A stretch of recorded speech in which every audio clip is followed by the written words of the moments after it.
siang teman-teman Tanam Duit. Selamat bertemu kembali dengan saya di sini, Hanif, Muhammad Hanif, dan rekan saya, Ferry Latuhihin, dalam acara mingguan kita, Market Outlook, ya, yang kita selalu sampaikan di hari Senin jam 12 sampai jam 12.30. Nah, di bagian sana ada Ferry Latuhihin, tapi Ferry lagi nggak bisa muncul wajahnya. Oke. Nah, ada beberapa catatan yang menarik banget yang bisa kita bahas di dalam kesempatan ini. Hari ini ya tanggal 29 Maret 2021 tentunya akan banyak angka-angka yang akan keluar, apakah itu pertumbuhan ekonomi, apakah Indonesia masih terjadi negatif, pertumbuhannya masih negatif, apakah kita masih dalam resesi, kemudian laporan-laporan keuangan perbankan dan yang lain-lain, ya. Nah, mungkin kita langsung bahas saja hal-hal yang menarik ini. Bro Ferry, kita lagi akhir Maret ya, sebentar lagi masuk April. Orang-orang nih, investor-investor pasti sangat menunggu ya laporan-laporan yang akan terjadi untuk di kuartal pertama tahun 2021 ini. Kira-kira proyeksinya apa aja nih Fer, kira-kira kejadiannya? Gini, proyeksinya sih udah jelas, kita lihat nggak ada lagi yang namanya badai atau bencana ekonomi ya. Tinggal masalahnya ekonomi is recovering on track atau tidak. Saya lihat the economy is recovering on track ya. Itu yang pertama. Nah, yang kedua, kenapa indeks kita masih volatile minggu lalu? Itu masih disebabkan dibayangi oleh tingginya yield ya di Amerika ya. 10 years sama 30 years treasury yield itu kan naik sangat signifikan sekali, terutama 10 years ya. Kita lihat dari bawah 1% terus akhir tahun lalu sampai ke 1,75%, walaupun sekarang sudah turun lagi ke 1,6%. Nah, ini membuat pressure terhadap rupiah kita. Jadi seolah-olah terjadi capital flight ya kan, kembali pulang dana-dana asing ke negaranya, ke home base-nya. Nah, itu yang membuat pressure di market kita gitu loh. Tapi sekarang kita lihat juga kayaknya market sudah mulai memahami bahwa yield tidak akan pernah turun lagi. Ya, yield memang sesuai dengan economic recovery dan economic bouncing back di Amerika yang diramalkan bisa mencapai 6-7% malahan akibat stimulus yang sangat gigantis oleh Biden ya, dan masih juga akan mengeluarkan stimulus untuk infrastruktur ya kan. Nah, ini tentu membuat orang juga panik adanya inflasi ya. Jadi ternyata pelan-pelan Biden memberikan juga ketegasan statement-statementnya bahwa dia bilang ya, walaupun tidak secara eksplisit, dia bilang nggak akan The Fed mengutak-ngatik suku bunga Fed Funds Rate sebelum 2023. Karena apa? Kembali lagi, unemployment rate itu sebetulnya kalau dihitung-hitung sama yang pull out of the market itu masih bisa 9-10%. Sedangkan pre-corona unemployment cuma 3,5%, berarti masih jauh sekali perjalanan ke 3,5%. Ya, potensial outputnya. Jadi hampir nggak mungkin The Fed akan menaikkan suku bunga sebelum 2023. Berarti masih ada waktu sekitar 2 tahun. Oke? Nah, market akhirnya pelan-pelan mengerti karena yield yang tadinya menjadi bencana ini buat pressure kita, ternyata memang get stuck di 1,6%. Bolak-balik aja 1,6 sekian, 1,67, 1,6 lagi ya, bolak-balik. Artinya apa? Market di sana pun sudah merasa comfortable dengan yield yang 1,6% dan ketegasan The Fed menyatakan bahwa no, I'm not gonna raise interest rate before 2023 ya. Nah, akhirnya juga ini spill over ke Indonesia, market kita mulai mengerti ya kan. Dan yang paling penting lagi di situ adalah bahwa The Fed meyakinkan tidak akan melakukan apa yang namanya taper tantrum ya, seperti tahun 2013. Itu mengejutkan sekali dan itu menakutkan sekali bagi market. Jadi sekarang ini tinggal menunggu data-data ya.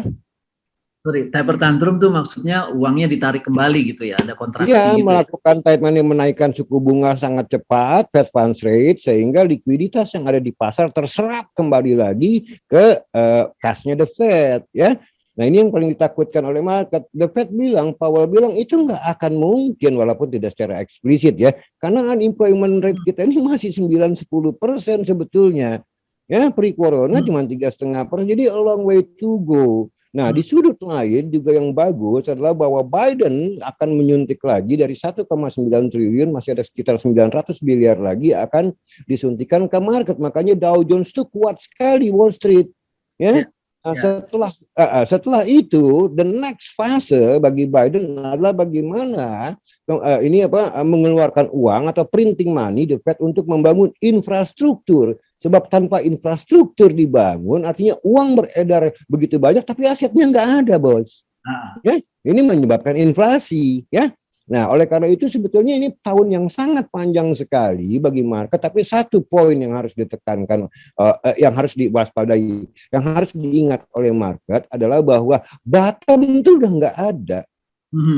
Lihat bottom itu udah limited sekali 6.100 sekian, hari sekarang udah hampir lagi 6.200 sekian, hampir lagi balik lagi 6.300. Tinggal memang menunggu angka-angka kuartal pertama yang akan muncul di bulan April ini. Sri Mulyani mengatakan, ya kan, di media bahwa kemungkinan Q1 kita ini minus 1% sampai minus 0,1%. Nah itu wajar, itu jamak. Karena apa? Karena kuartal pertama tahun lalu itu masih plus 2,97%. Nah kuartal kedua story-nya will be different. Karena apa? Baseline-nya kuartal kedua tahun lalu adalah minus 5,32%. Ya, jadi rendah sekali. Ya banyak yang meramalkan ekonom-ekonom bahwa bukan tidak mungkin di kuartal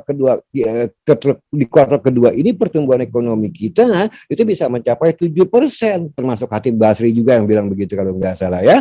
Nah, jadi di sini yang sangat matters adalah berdasarkan pengamatan saya, ya kan, ini market masih overshadowed by angka-angka yang akan keluar. Tapi saya yakin angka-angka ini akan sesuai dengan ekspektasi market, bahkan di luar ekspektasi market yang lebih baik.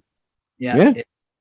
Jadi makanya saya tekankan selalu, saya masih merasa April ini is the spring for the stock market. Oke, wah interesting banget, Fer. Jadi kejadian-kejadian yang sekarang, apakah benar-benar ya dengan yieldnya naik, capital outflow dari Indonesia gitu, Fer? Atau itu? Ya, artinya begini, dana-dana asing itu bukan dari Indonesia aja, bos. Dari Eropa pun kita lihat euro tertekan sampai ke 1,18 dari 1,21, ya. Berapa persen itu, ya. Jadi bukan di Indonesia aja. Nah, inilah gilanya Amerika sebagai superpower. Dia yang bikin bencana seperti global crisis tahun 2008, marah mata uangnya menguat. Coba kalau negara lain bikin bencana krisis, pasti jebol mata uangnya. Nah, sekarang lebih gila lagi, ekonomi dia recovery, mata uangnya juga menguat. Jadi dia belok kiri dia menguat, belok kanan juga menguat. Nah itu gilanya yang saya sebut the hegemony of the dollar, ya, kekuasaan dolar gitu loh. Ya. Nah jadi kita lihat di sini, yang penting satu, market udah believing, udah percaya bahwa yield tidak akan turun dan memang seharusnya naik sesuai dengan economic recovery. Gitu loh. Ya jadi nggak anomali, ya. Dan yang kedua, selanjutnya nanti along the way orang akan sadar kalau kita ngomong capital inflow and capital outflow, nanti ada saatnya orang akan mencari apa yang namanya real yield. Sekarang kan masih negatif real yieldnya. Kalau inflasi 1,5 sampai 2% aja dengan yield 1,6%, basically you get nothing in real term, ya kan? Nah, makanya saya bilang, saya masih yakin sepanjang tahun 2021 ini ada kesempatan rupiah pun akan menguat. Artinya apa? Akan terjadi capital inflow lagi untuk ke bond market dan stock market kita. Karena real yield daripada bond kita jauh di atas mereka. Kita masih positif. Suppose kita punya inflasi 3%. Dengan 10-year government bond yield kita 6,5%, ya kan? Kita masih dapat real yield 3,5%, bos. Di Amerika zero. Betul. Kan begitu ya. Tapi bahwa dalam jangka pendek terjadi jittery itu biasa market. Kalau saya ngelihat trennya bisnis cycle ke depan. I see. Oke, noted, Fer. Oke. Ini mungkin agak menyimpang dikit. Ini ada kejadian-kejadian di seminggu dan minggu terakhir ya, Fer. Yang salah satunya nih, yang pertama itu adalah kapal nyangkut di terusan Suez sampai udah seminggu kali ya. Nah, itu menyebabkan distribusi itu jadi tertahan, Fer. Itu enggak sistemik, Bos. Itu bisa terjadi, itu enggak sistemik. Dan kita lihat juga harga minyak sekarang Brent oil masih 64, 65. Ya kan, enggak terjadi lonjakan yang luar biasa ya. Nah, kita harus beda. Manakala ada satu event terjadi, kita harus bisa bedakan this is systemic atau non-systemic. Non-systemic itu cuma sementara. Artinya dalam waktu dekat bisa disolusi, dicarikan solusinya. Tapi yang sistemik seperti corona ini, sistemik ini panjang. Gitu loh ya. Kadang-kadang Fer, kalau misalnya ada ledakan bom atau apa ya di kilang minyak yang di Timur Tengah, itu harga minyak bisa langsung naik gitu, Fer. Itu walaupun nggak lama kemudian harganya normal kembali, itu kan juga nggak sistemik. Enggak sistemik. Karena apa tadi saya bilang, ini event ini tidak merusak seluruh sistem ekonomi. Memang ada event negatif, tapi ini sifatnya temporary, supply dan demand, gitu loh ya. Nah, ini juga ada yang nanya nih, Fer. Kaitannya dengan bom bunuh diri di Makassar dan juga kilang minyak Pertamina. Ini ada impact-nya nggak? Ini juga nggak sih? Nggak ada impact begini. Masalah bom bunuh diri itu bukan sesuatu yang baru ya, seperti tahun 2000 dulu ya. Mungkin kalau tahun 2000 ini terjadi ya punya impact di market lah, orang ngeri. Tapi ini kan udah berkali-kali. Kalau ini just forget it, ini cuma sekedar ya eksiden lah ya, bukan tragedi ya. Eksiden kecil, makanya market kita juga cuek aja gitu loh. Tapi market kita juga sebetulnya cuek dalam arti tadi naik turun tidak dalam volatility yang tinggi. Saya masih yakin mereka masih menanti-nanti angka-angka ekonomi dan angka-angka corporate yang bakal keluar di bulan April. Mungkin minggu depan udah dapat bayangan yang lebih jelas, gitu loh ya. Apakah in line with the expectation atau below the expectation atau above the expectation? Tapi kalau menurut saya so far bottomnya tuh udah terbatas, gitu loh. 6.200 tuh udah terbatas sih, udah situ tuh. Ya di bawah orang buru lagi langsung. Oke. Tapi volatility-nya masih tetap ada ya, Fer ya? Jadi ini makanya kan karena tadi kita masih menunggu data-data, angka-angka dari ekonomi dan corporate di bulan April, orang masih trading aja, ya kan? Di bulan April itu angka-angkanya udah datang dan better misalnya ya. Misalnya pertumbuhan ekonomi kita year on year-nya masih yang tadi itu minus 1% sampai minus 0,1%. Terus sudah gitu mungkin juga rupiah kita masih belum menguat gitu ya. Apakah itu akan terjadi juga volatility yang masih tinggi atau dia udah mulai berkurang karena udah mulai ada kepastian? Menurut saya akan berkurang. Misalkan suppose ya bahwa economic growth kita memang katakanlah in line with the expectation, ya kan? Oh, so what udah di expected atau below the expectation. Orang akan ngelihat what next kuartal kedua, 3, 4, ya kan? Nah, tapi saya nggak yakin below the expectation sih. Saya yakin in line with the expectation sesuai apa yang dikatakan oleh Sri Mulyani. Mungkin antara minus 0,1% sampai minus 1% dengan min value 0,5% minus. Ya, jamak wajar karena base-nya di kuartal pertama tahun lalu masih 2,97%, bos. Ya, jadi sebetulnya saya sih nggak ngelihat bakal ada gejolak yang dahsyat lagi sepanjang tahun ini. Tapi memang market kan sebagian masih pikir buat trading aja dulu deh. Ya, beli di bawah, jual di atas, nanti balik di bawah. Nah, ini yang membuat market kita volatile. Tapi juga kalau kita lihat volatility-nya ini hari itu jauh lebih ramah dibandingkan minggu lalu. Iya, sekarang jadi swing-nya udah nggak sebesar minggu lalu. Iya, betul. Oke, nah ini interesting banget sih sebetulnya, Fer. Kalau dilihat dari sisi apa namanya ekonomi makro ya, Fer ya, dengan rupiahnya sekarang di kepala 14.400-an ya. Apakah ini akan mengakibatkan neraca Indonesia jadi tertekan, terutama untuk membayar utang luar negeri gitu, Fer? Enggak, itu enggak matters ya, saling offsetting juga ya. Revenue kita dari ekspor juga naik, jadinya in term of rupiah, ya kan, pembayaran utang jadi naik in term of dollar, ya kan.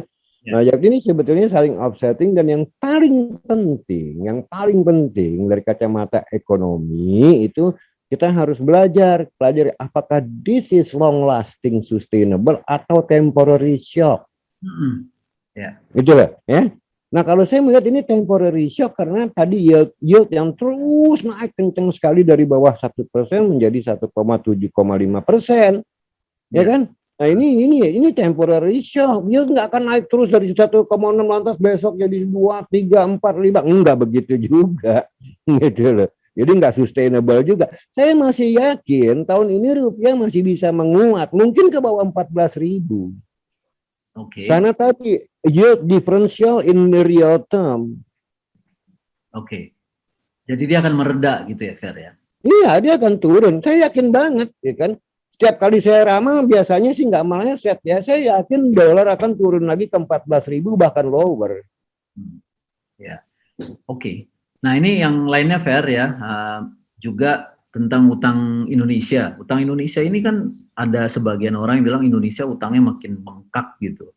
Dan bahkan ada ekonom-ekonom yang kayaknya alergik ya dengan hutang-hutang ini dan bahkan membuat statement yang meresahkan gitu, yang bisa saja Indonesia tuh jadi utangnya kebanyakan, nanti bayarnya gimana. Nah sekarang begini, buat mereka setnya acuannya kebanyakan itu apa? Kalau cuma you see the numbers naik terus, itu belum tentu acuan. Negara lain lebih gila, bos. Di atas 100% on the average global debt to GDP ratio, kita masih 40%. Ya. Jadi masih jauh. Nah, yang paling penting buat mereka ketahui, kalau tidak utang, ekonomi kita akan nyungsep. Kan gitu. Justru itu kita harus utang. Dan yang kedua, utang itu ukurannya apa? Sustainable atau tidak? Productivity. Ya. Ya, jadi mereka ngomong, orang Belanda bilang seperti kip sonder kop, seperti ayam dipotong kepalanya, nggak jelas. Kalau you say acuan ini terlalu naik terus terlalu besar, acuannya apa terlalu besar? GDP rasio itu masih kecil, 40%. Kalau nggak utang, udah simulasi belum kalau kita nggak zero utang, apa yang terjadi dengan ekonomi kita saat lagi pandemi? Ya. Emangnya gratis semuanya? Nah makanya jangan didengerin, itu ekonom abal-abal semua. Iya. Orang selalu melihatnya angka liability-nya, tapi nggak pernah lihat asetnya atau dampak yang diakibatkan dari liability. Exactly. Nah dalam balance sheet pemerintah, kalau ngomong soal utang adalah pertama, kalau tidak utang apa yang akan terjadi? Yang kedua, apakah ini akan jack up productivity atau tidak? Untuk bisa bayar utang, kan begitu. Perusahaan-perusahaan juga dulu-dulunya, yang perusahaan gede sekarang nih, dulu-dulunya utangnya kecil, ya, in absolute ya. Sekarang mungkin utangnya udah 100 kali lipat dibandingkan dengan 10 tahun yang lalu ya, karena ya bisa, yang penting kan mereka survive dan mereka bisa bayar utang. Iya, karena asetnya juga naik, bisnis juga bagus. Exactly. Sama ekonomi pun seperti itu gitu. Ya, oke.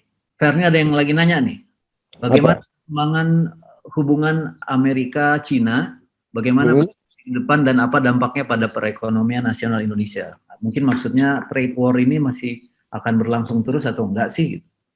Ya gini, kalau hubungan Cina dengan US itu, mau siapapun presidennya, tetap US itu ketakutan Cina akan menjadi superpower, terutama dalam bidang teknologi. Ya. Nah, makanya mereka selalu nyari gara-gara di bidang teknologi, bos. Ya. Ya, karena Cina ini udah bentar lagi kalau nggak ada hambatan udah 5G, 6G, 7G. Cina is a miracle. Ya. Nah, sekarang yang menjadi pertanyaan adalah apa yang akan terjadi kalau Cina memang benar-benar akan melewati US dalam waktu dekat karena pertumbuhan yang jauh lebih tinggi dibanding US yang dying. Ya. Nah, itu yang menjadi pertanyaan. Jadi konflik antara Cina dengan US ini akan tetap berjalan menurut saya, tapi tidak tidak eksplosif seperti pada zamannya Trump. Itu kan di-expose dan explosive, ya kan? Biden mungkin pakai jalan belakang gitu, tapi tetap yang namanya Amerika ketakutan dengan Cina yang akan menjadi superpower. Dan Cina pun sekarang harus diingat, Cina tidak lagi export oriented, mereka lebih suka domestic demand, ya kan? Jadi mereka tidak mau lagi tergantung pada ekspor, dia udah masuk ke dalam middle income, ya kan? Dengan income per kapita lebih tinggi dari kita. Nah yang kedua, mereka juga bakal shifting dari manufacturing ke service industry. Ya. Nah, kalau ngomong kemari shifting dari manufacturing seperti tekstil, sepatu dan segala macam mereka lempar ke negara lain, kita bisa kebagian. Ya. Gitu ya kalau ngomong kita spill overnya. Seperti dia membagi industrinya dengan Vietnam. Nah, tinggal kita bagaimana menanggapi mereka gitu loh. Bagaimana kita mengejar bola gitu loh. Nah, salah satunya adalah dengan undang-undang cipta atau omnibus law cipta kerja. Betul. Ya, itu yang sebetulnya mungkin harus disosialisasiin terus ya ke masyarakat ramai supaya Iya, betul. pikir seolah jadi poros Indonesia Cina lah, ini itulah, padahal memang Nggak benar, Cina itu mau di mana-mana juga, sampai ke Latin Amerika, sampai ke Turki, sampai ke Greece, ya kan, sampai ke Bangladesh. Cina capital outward foreign direct investment Cina itu tidak bisa dibendung. Iya, bahkan sampai ke Afrika Selatan, Fer. Sampai ke Afrika Selatan mereka iya, sampai ke Afrika, Nigeria, ya kan, Ethiopia, lihat tuh Ethiopia udah like China sekarang. Betul. Udah beda banget tuh, berkulit hitam. Nah makanya ini emang orang-orang yang error ini sering cari gara-gara gitu. I see. Fer, ini ada pertanyaan lagi, Fer. Kalau Amerika nyetak duit terus untuk menopang ekonomi Amerika, gimana dengan EU, dengan Eropa? Apakah euro bisa jadi alternatif safe currency? Enggak, euro malah akan melemah. Kita lihat juga euro sekarang melemah ke 1,18 karena spending dia lebih rendah dibandingkan spending Amerika. Artinya Amerika lebih banyak nyetak duit daripada euro, yang terjadi malah kebalikannya. Makanya kan saya bilang tadi ya, bahwa ini Amerika ini lucu gitu dolar nih namanya. Kenapa? Karena dolar sampai sekarang masih dianggap sebagai safe haven. Ya. Jadi dia jadi ya bukan hanya alat tukar tapi juga jadi komoditi ya. Iya, jadi safe haven, ada apa-apa sama negara lain, orang larinya ke dolar. Bahkan dia sendiri yang bikin gara-gara, bikin krisis dunia, orang lari ke dolar. Kan lucu. Coba kalau Indonesia bikin krisis, langsung makan jagung ente. Oke, kayaknya waktu itu cukup nih, Fer. Mungkin ini pembahasannya menarik banget ya. Artinya arahnya selalu jadi arah yang menegaskan adanya perbaikan yang semakin realistis gitu ya, Fer ya. Ya, kalau menurut saya begini, sekarang kalau saya lihat satu ya, yang paling penting adalah bahwa vaksin distribusinya lancar dan angka corona turun terus. Itu paling matters ya. Yang kedua, economic recovery is on track or not? It is on track. Ya. Nah, yang ketiga, kita lihat lagi juga ya kan, apakah yield curve ini akan stabil di situ dan market memang acceptable buat market kalau dia meluncur ke 2% atau tidak. Menurut saya udah mulai orang paham bahwa yield ini tidak akan bisa turun. Tapi naiknya pun tidak bolot langsung ke 3%. Yang keempat, yang paling penting lagi adalah penegasan The Fed bahwa The Fed tidak akan melakukan taper tantrum. Ya. Oke. Ya itu paling penting. 2023 paling cepat. Kenapa? Karena unemployment rate-nya, jobless rate itu masih 9-10%. Untuk balik ke bawah 3,5% itu butuh waktu.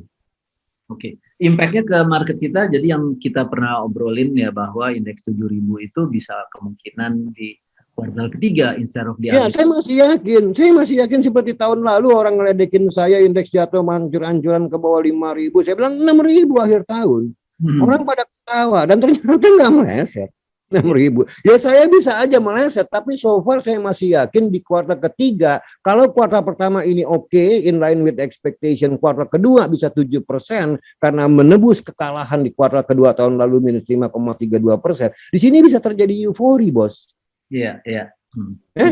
Dan kalau kuartal kedua terjadi eufori, bukan tidak mungkin kuartal ketiga di semester kedua ini akan lebih baik ekonomi performance kita. Bukan tidak mungkin akhir kuartal ketiga atau bulan September udah 7.000. Kenapa? Karena money base kita tuh banyak sekarang. Likuiditas ini abundant, bos. Ya. Oke. Berarti perbankan juga pertumbuhan kreditnya juga bisa 7%. Artinya kredit-kredit baru atau tambahan kredit atau pertumbuhan udah bisa mulai ngucur, bisa 7% diramalkan tahun ini. Okay. Ya. Jadi saya optimis in the sense justru saatnya sekarang menurut saya buy dan saatnya sekarang market timing yang tepat untuk long term investment. Ya, oke. Jadi saatnya untuk koleksi reksadana saham nih Fer ya. Ya, saya bilang risky aset. Saya bukan tidak suka sama fixed income ya, tapi saya lihat potensinya justru karena money base yang begitu banyaknya likuiditas abundant. Buat saya, buat apa saya beli bond atau saya pegang cash? Saya masuk ke risky asset. Yang terjadi inflasi, nanti inflasi akan terjadi di stock market. Harga-harga saham meledak. Ya, oke. Ya?